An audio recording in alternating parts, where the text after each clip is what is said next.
You feel it, do you not? That quiet frustration that sits behind your ribs when people overlook you, when they speak over you in meetings, when they forget to answer your messages, when someone you gave your time to walks away without even turning back. You are not imagining it. It is real. And the worst part is not the disrespect itself. The worst part is the slow thought that creeps in afterward. The thought that maybe you simply do not matter enough for people to notice. That thought is poison.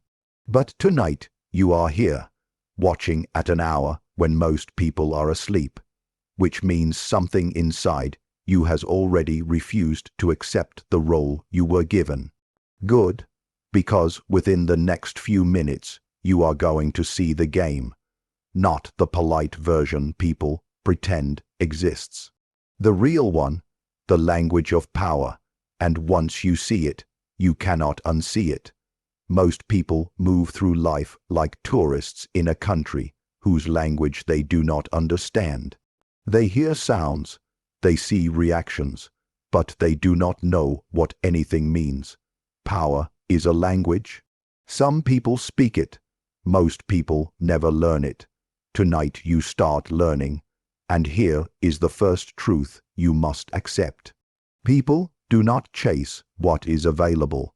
They chase what feels rare. They chase what feels like it could disappear. They chase scarcity. Right now, your presence is a currency, a form of value you carry everywhere you go. But you are probably spending it like loose change, answering every message in seconds, always saying yes, always available, always present, always explaining yourself. Stop. Scarcity is the first trigger of power. Rare things are precious. Common things are ignored.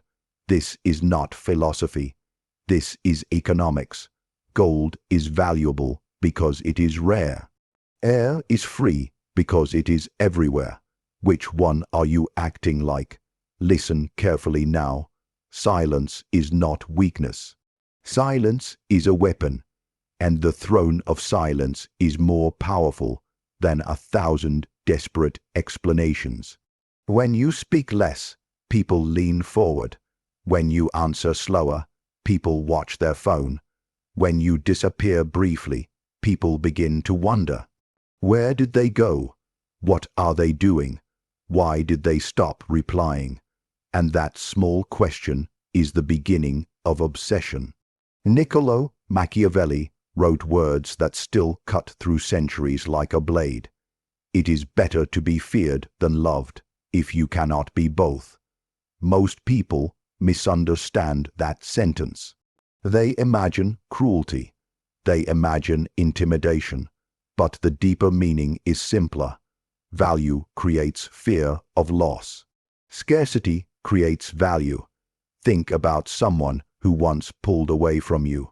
Someone who suddenly became distant. Be honest with yourself. Did you start thinking about them more? Did your mind begin searching for reasons? Did their silence grow louder than any message they could have sent? Of course it did. Scarcity works even when you know it is happening. Now, I want you to answer something in the comments. Have you ever had someone pull away from you, and suddenly you could not stop thinking about them? Type yes or no. Be honest.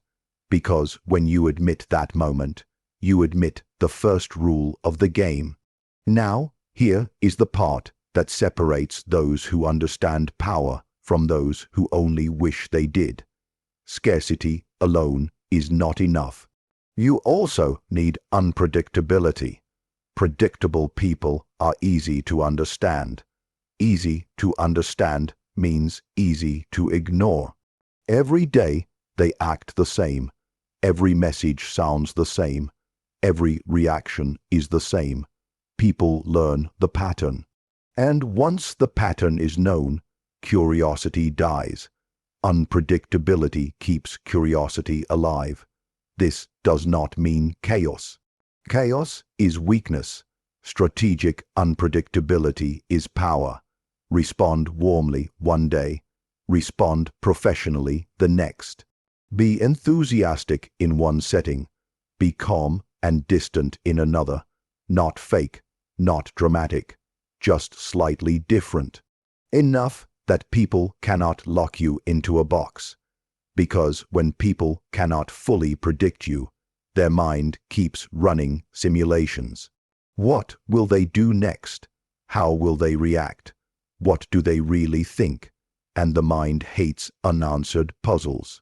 It will keep returning to you until it believes it has solved you. Your job is simple. Make sure it never quite does. Look at history. Look at the men who changed the direction of nations.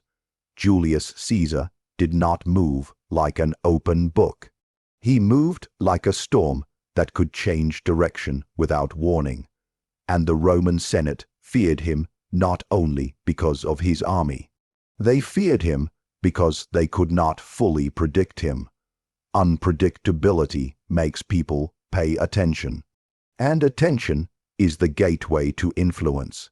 Most people stop listening here. The ones who keep going are the ones history remembers. Because the next trigger is subtle and incredibly powerful. Emotional mirroring. Human beings want to feel understood. Not casually understood, deeply understood.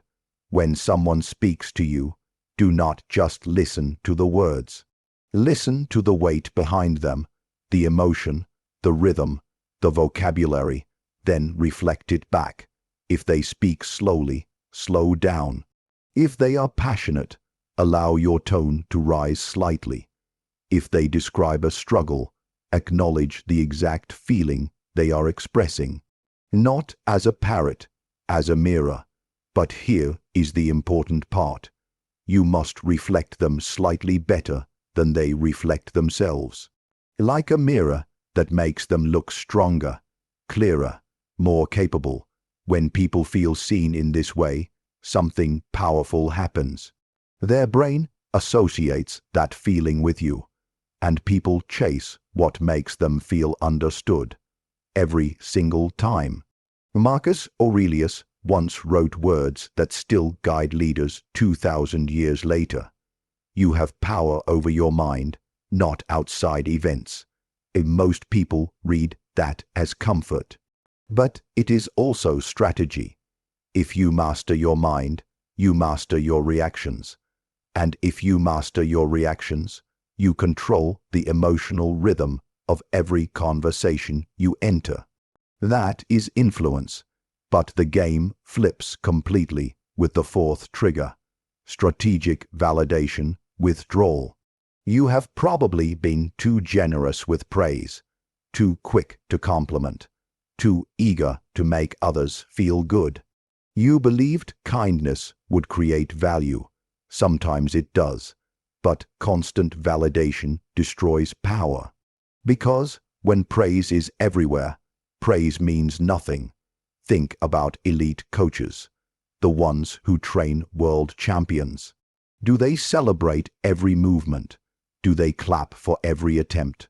No, they watch, they observe, they correct.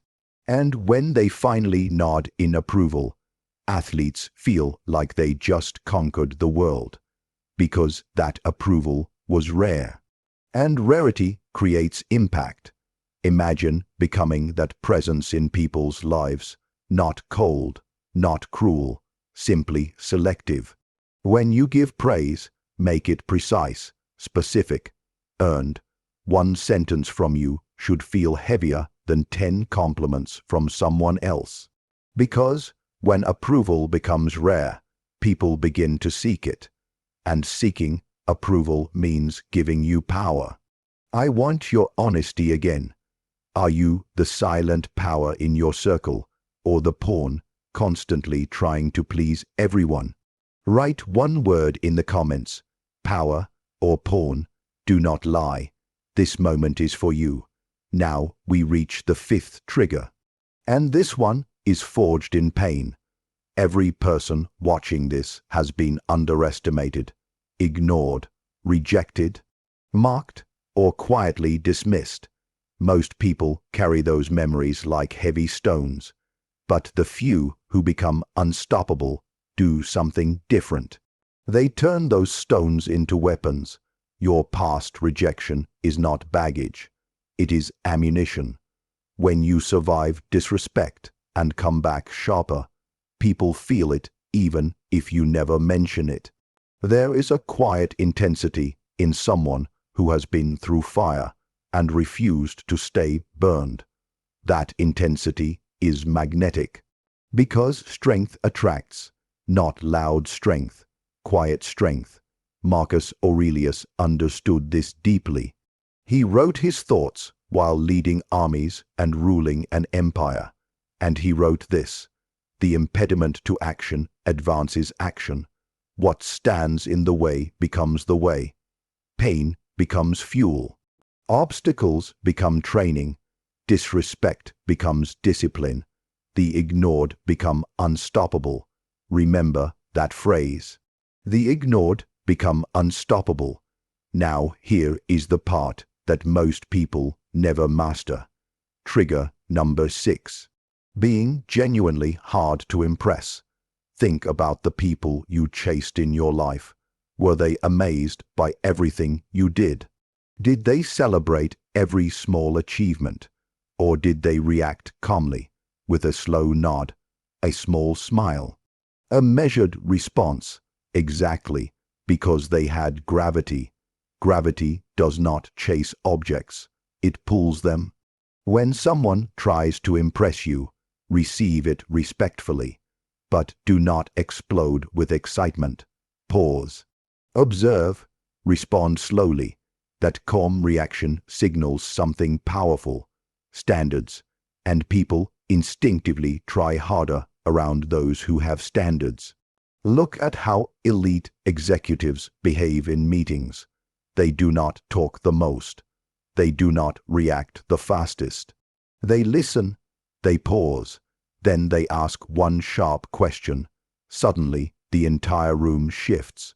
Everyone begins explaining more clearly, trying harder, speaking more carefully. Why? Because approval from that person carries weight. That is gravity. Tell me something in the comments. Who in your life has this effect? Who makes you feel like you are always trying to earn their reaction? Type their role: boss, friend, parent, mentor, just the role. Because when you recognize gravity in others, you begin learning how to create it yourself. Now, we arrive at the final trigger, the most dangerous one, the incomplete loop. The human brain hates unfinished things. A story without an ending, a question without an answer, a moment that almost reached its peak but stopped. Your mind keeps returning to it, over and over, trying to finish it. You can use this. End conversations slightly early. Leave while the energy is still high. Send a message that opens curiosity, but does not close it completely. Share an idea, then pause before the final explanation. When people feel the unfinished edge of something interesting, they follow the thread. And when they follow the thread, they follow you. Following becomes habit. Habit becomes attention. Attention becomes influence. Now stop for a moment. Look at the 7 triggers you just learned. Scarcity, unpredictability, mirroring, rare approval, pain turned to fuel, gravity, incomplete loops, 7 tools. 7 pieces of a language most people never learn. But here is the deeper truth. None of them work without discipline. Power is not performance. Power is restraint. It is the decision to speak less when you want to explain more. To step back when your instinct says chase. To observe when others rush to react. Niccolò Machiavelli wrote another line that leaders still study. The first method for estimating the intelligence of a ruler is to look at the men he has around him. In other words, people reveal their understanding of power by the environment they create. If everyone around you ignores you, interrupts you, or dismisses you, something in your behavior is inviting that treatment. That is not an insult. That is an opportunity, because behavior can change, and when behavior changes, perception follows. This is the moment where most viewers will close the video. They will say the ideas sound interesting, but they will return to the same habits tomorrow, the same instant replies, the same constant validation, the same predictable behavior, and nothing will change. But a small group of people watching right now will do something different. They will test one trigger this week, just one. They will answer slower, speak less, observe more, or end a conversation early. And something subtle will shift. Someone will lean in a little closer. Someone will ask one more question. Someone will wonder what changed. And that moment is the beginning of understanding, because the game was always there. You simply were not playing it. Now you are. If you reached this moment, you are not just watching a video. You are studying a language most people ignore their entire lives. And this channel exists for one reason: to teach that language, cold, clear, unapologetic. So if you understand what you heard tonight, do 3 things. Press like, subscribe, and write the sentence below in the comments, not as a slogan, as a decision. Type this: I choose power over pity, because the moment you stop begging for attention is the moment people start chasing your presence.